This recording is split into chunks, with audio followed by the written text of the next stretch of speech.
Today's video is sponsored by Keeps. Hair loss is a massive thing that studies say 2 out of every 3 guys will experience by the age of 35. The best way to attack a problem such as inevitable as hair loss is to get out way in front of it and not wait until you're pretty much all bald. Keeps, they're so advanced in the game that they actually offer you a licensed online doctor that will take a deep dive into your hair loss situation and prescribe you the right medications specifically for your head. Then your medication is shipped to your front door every 3 months. It doesn't get much clutcher than that. Also, with your doctor, you have 24/7 access to message them and keep them on track with your journey, or just ask them any questions you may have. If you guys want to keep your hair like I do, visit keeps.com/swishout or just click the link in my description. They're offering you guys half off of your first order plus everything that I just mentioned. Big shout out to Keeps for always looking out for the channel and most definitely making sure my guys can keep their hair. And here is LeBron James. How does it feel to know that if you're not eventually a Hall of Fame caliber player, it's not good enough to be good or an all-star. If you're not eventually a first-rank Hall of Famer, a lot of people will say you were a bust or overhyped. How does that make me feel? Yeah. Well, I don't look at it as looking into the future. I always go by, I'll take every moment at a time because you're not promised tomorrow. And that's what my mom brought me up on, and I always say that I just try to get better every day at what I do.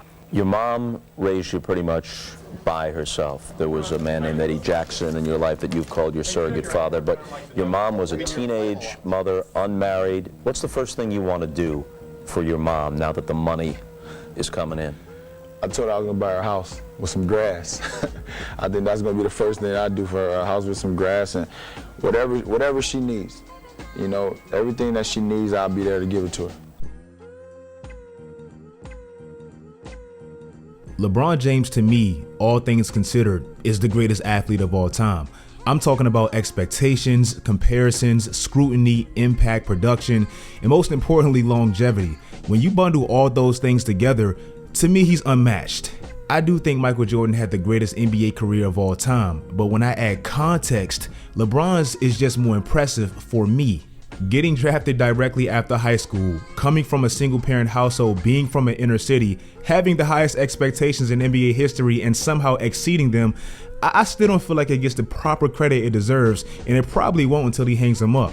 Tom Brady is the GOAT, football-wise, but his path as a 6th-round pick without any expectations, it doesn't really compare.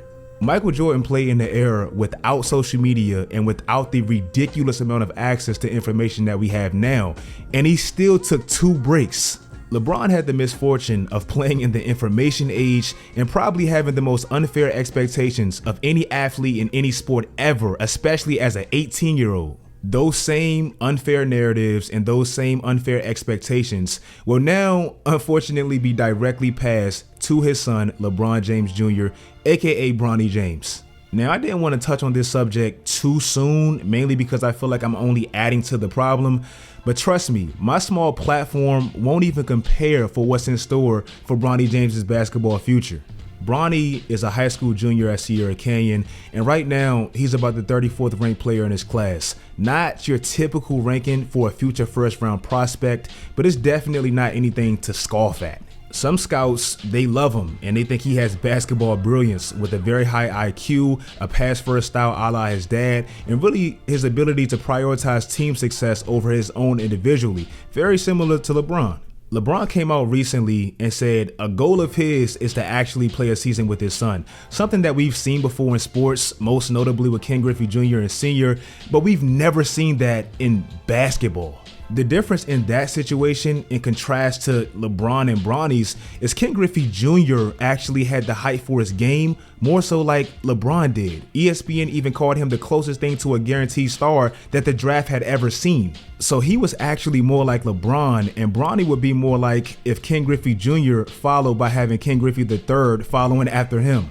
LeBron wanting to play a season with his son, to me, it's a beautiful thing, and I think we all can agree it's coming with pure intentions and Bronny's best interest in LeBron's heart. But it also can be a little detrimental to Bronny basketball wise and even personally trying to grow and develop as your own man. Like I said, LeBron is a great dad, and as a player who's been through the expectation standpoint of sports to the highest degree, I believe he just wants to be there to help shield him from the everyday stresses that will come with the name that he has. But the reason I feel like it may hurt him is because it's still somewhat stunning his growth and forcing him to walk in your shadows, which is going to happen if they're on the same damn team. He can never detach from you and become him. I'll use this as a pretty recent example. Lonzo Ball. I think the expectations part of Bronny would be very comparable to Zoe. A lot of people thought Lonzo's stock rose the way it did simply because of the marketing of his dad. LeVar became the world's most popular father in 2017 simply because of his braggadocious tone when discussing his sons. This also hit a whole new peak when he got drafted to LA, where he's from, and Magic Johnson latched onto the wave and said stuff like this. This was always, and I said this back then when I first started this channel, this was always the worst thing that could have happened to Zoe. He had way too many expectations from the start. His father was sitting front and center at all the games in LA, and Magic Johnson pretty much declared him the heir apparent to him, the greatest ever at his position. It just wasn't fair. Most people can't handle that. It wasn't until he completely detached himself from the entire Lakers situation and then he grew into the player that he was naturally supposed to be, not who his dad or us, who we chose him to be like. Also, and this may be a little sensitive, but I believe this to be true from personal experiences, dads that didn't have dads themselves, they tend to overdo it at times. Mind you, this comes from the most beautiful place with the most purest intentions, but I heard a great quote from Aunt Viv on The Fresh Prince of Bel-Air one time. She said, we as parents, we work so hard to give our kids what we didn't have that we forget to give them some of the positive things that we did have. Some of those things may seem minuscule in the whole grand scheme of things, but they tend to be huge, like freedom of choice, freedom of independence, the ability to make mistakes, the ability to struggle. All those things made these players who they are today. I want y'all to hear this dope clip of Gary Payton Sr. advising Draymond Green Sr. on this very same thing. I watched this podcast in its entirety, and when thinking about this video, I thought about this one amazing moment.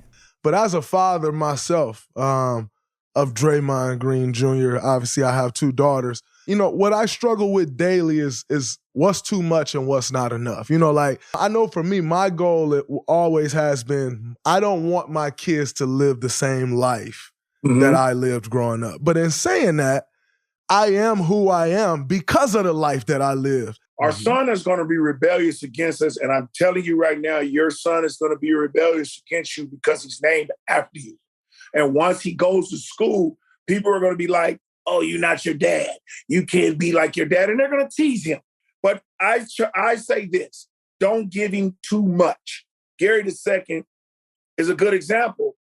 He didn't get drafted. Running around G Leagues and doing that type of stuff and learning how hard it is to struggle. And I'm glad that he struggled because now he knows how to get through it. And I appreciate the work he did because every summer he had to work, didn't know what team he's going to be on, didn't know if he was going to sign with nobody. Now he's in that position where he can get away from that because he's found that struggle and he found the way how to work. Bronny, as we speak right now, is projected to be a second-round pick, and he stands at about 6'3", and he's 17 years old. LeBron came into this league at 18, around 6'8", and already had an extremely high IQ. He just needed to polish a few things offensively, like his perimeter shooting.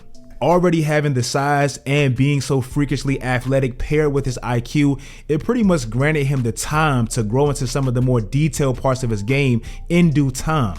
I don't think Bronny is going to be as big as his dad. I don't think he's as athletic as his dad. So he's going to have to come in a little bit more polished. The smaller you are, the more you have to have in your bag and the less time you actually have to grow into your skill set. You're already at a deficit. This is another reason why I kind of don't like the 2024 Bronny LeBron narrative, because what if Bronny isn't a one and done prospect? What if he needs more time to sharpen his tools because he's not as big and as athletic as his dad? These are all things I feel like LeBron, if he isn't already, I'm not saying he isn't, but you have to consider. You can't put your personal desires over what's best possibly for his career in the long run. Lastly, and another reason why I just hate this comparison, bruh, You cannot compare LeBron's burning passion to thrive in this league in comparison to Bronny's. Like, it's no comparison. Yes, LeBron is supposed to say the right things about his son. Bronny has the burning passion just like I did at that same age. All that, I get that. But we heard at the beginning of the video, one of LeBron's main motivations to thrive in this league was to give his mom a better life. Bronny has never even had a life that wasn't quote unquote a better life. And even if he wanted to give his mom a better life, it's impossible. So the paths, they're just too different to even compare. And I just feel like you just have to let Bronny grow into whatever he's going to be. If you guys like this video, make sure you guys like this video. Like I said, I'm not too big on this. With Ken Griffey Jr., one of the biggest reasons Ken Griffey Sr. was even on the team is because of how great Ken Griffey Jr. was. Well, Bronny, his stock is rising because of his dad instead of it being vice versa. And I just don't really like that. I want Bronny to grow into whatever he's supposed to be. Like I said, like this video if you like this video. Follow my social media sites. Turn on post notifications. Do all that great stuff, guys. And until next time, as always,